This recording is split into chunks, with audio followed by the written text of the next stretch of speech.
राज्याचे प्रमुख मुख्यमंत्री महोदय यांना मी विनंती करतो की त्यांनी संबोधित करावं.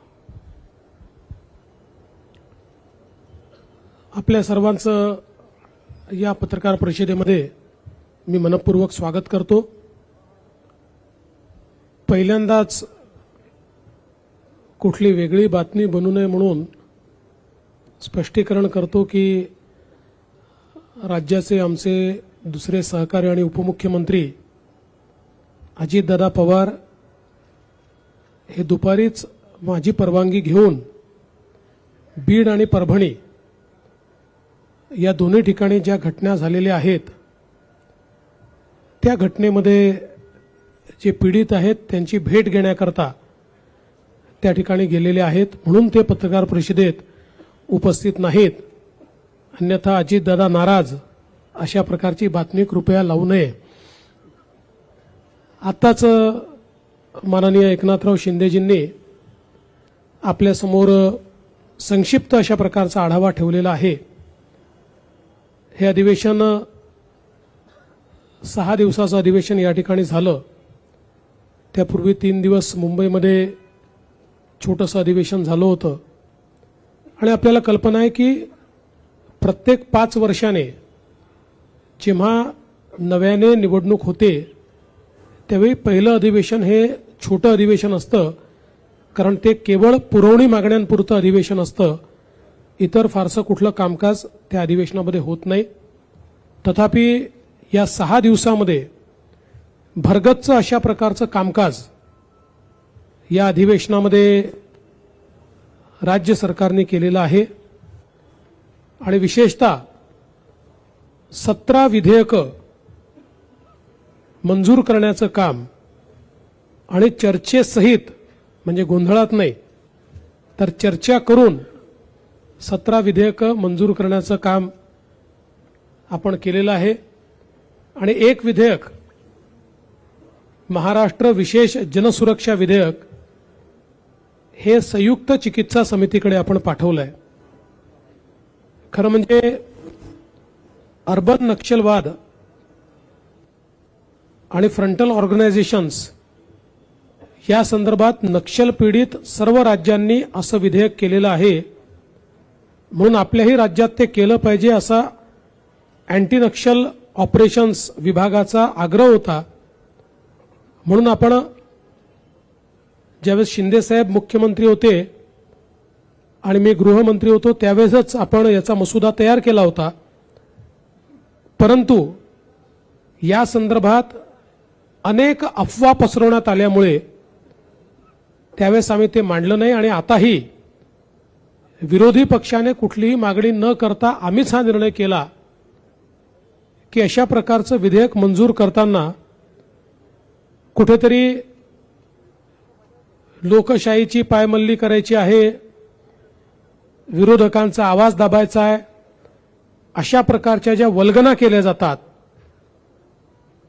तर संयुक्त चिकित्सा समितीच्या माध्यमातून सर्वांना आपलं म्हणणं मांडता यावं ही व्यवस्था उपलब्ध करून देण्याकरता हे विधेयक आम्ही संयुक्त चिकित्सा समितीकडे पाठवलंय.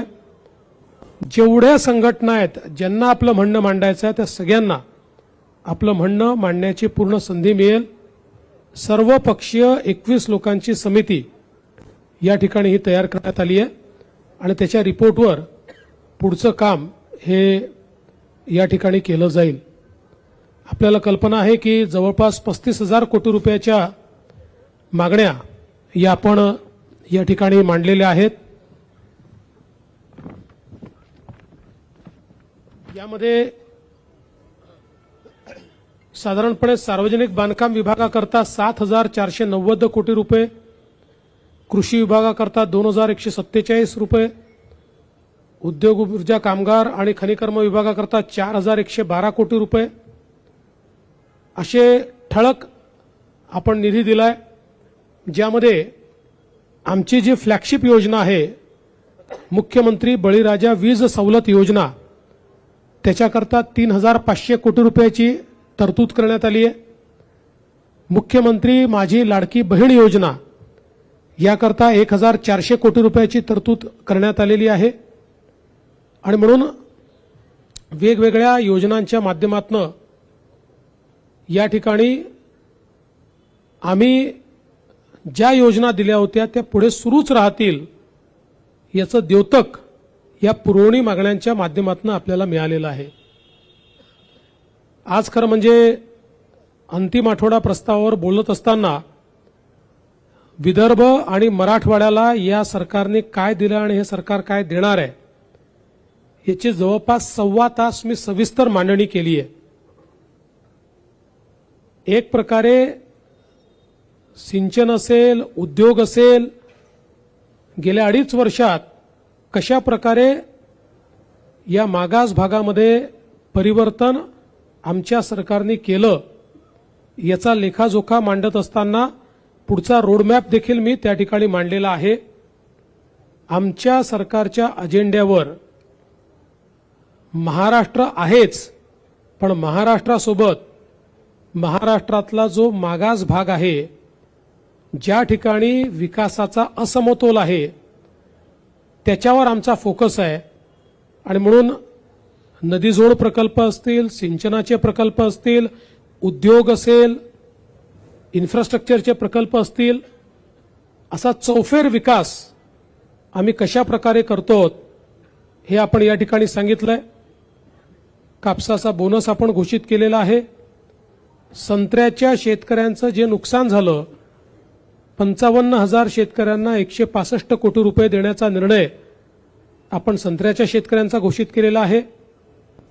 सोयाबीनची खरेदी हमी भावानं गेल्या 15 वर्षात सर्वात जास्त रेकॉर्ड खरेदी आपण यावर्षी केलेली आहे. ती अजूनही सुरू आहे.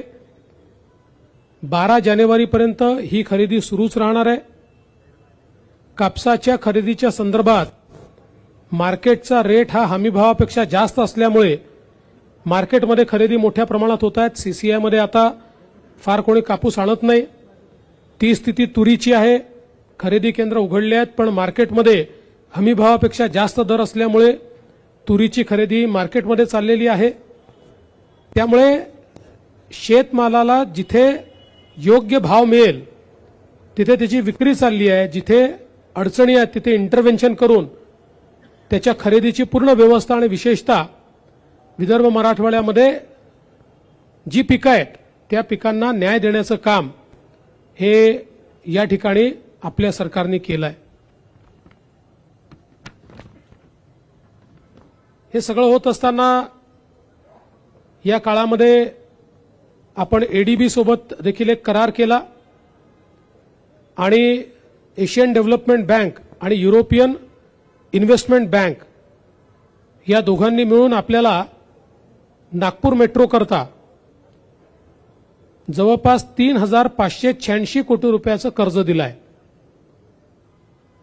आणि मला सांगताना आनंद वाटतो की याचा व्याजदर जो आहे हा 0.72%, म्हणजे 1% देखील कमी दराने हे कर्ज त्यांनी आपल्याला दिलेलं आहे.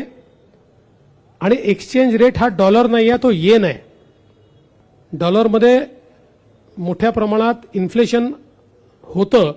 येन ही आपल्याकरता स्टेबल करन्सी आहे आणि 20 वर्षाचं हे कर्ज आहे. 5 वर्षाचा मोरेटोरियम आहे. त्यामुळे मोठ्या प्रमाणात आता नागपूर मेट्रो टप्पा 2 याला गती या माध्यमातून मिळणार आहे. जवळपास 43 किलोमीटरचा हा टप्पा आहे आणि नागपूर परिसरातल्या 10 लाख प्रवाशांना याचा लाभ मिळणार आणि नागपूर जिल्हा हा शहराशी या टप्प्यामुळे जोडला जातोय.